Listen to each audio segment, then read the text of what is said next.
Welcome to my YouTube channel, Tony Su Vega, your feng shui guru and paranormal expert.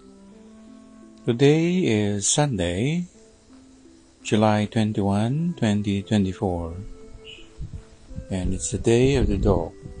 Best color, all shades of red.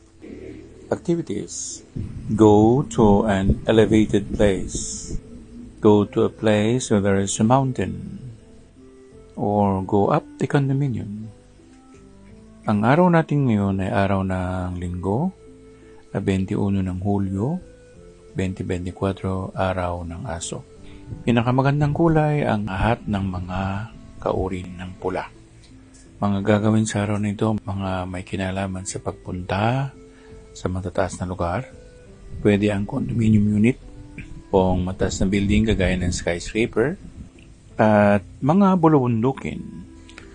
Ang aso ay may elemento ng bundok, Ken, G-E-N, at ang kulay niya ay violet. 5 ang klase ng lupa.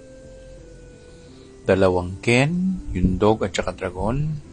2 Kun, yung sheep at saka ox at saka yung jade emperor. Ang mga lugar na ito na may kinalaman sa lupa, lahat ng ito ay mayroong ibig sabihin sa feng shui. At may panahon na hindi talaga pwedeng may lugar na mababa, mataas o magsama-sama.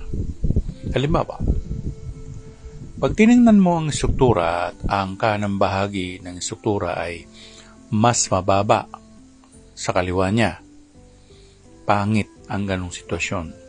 Mas maganda, pag tinignan mo yung struktura, mataas yung kanan, mababa yung katabi niyang kaliwa.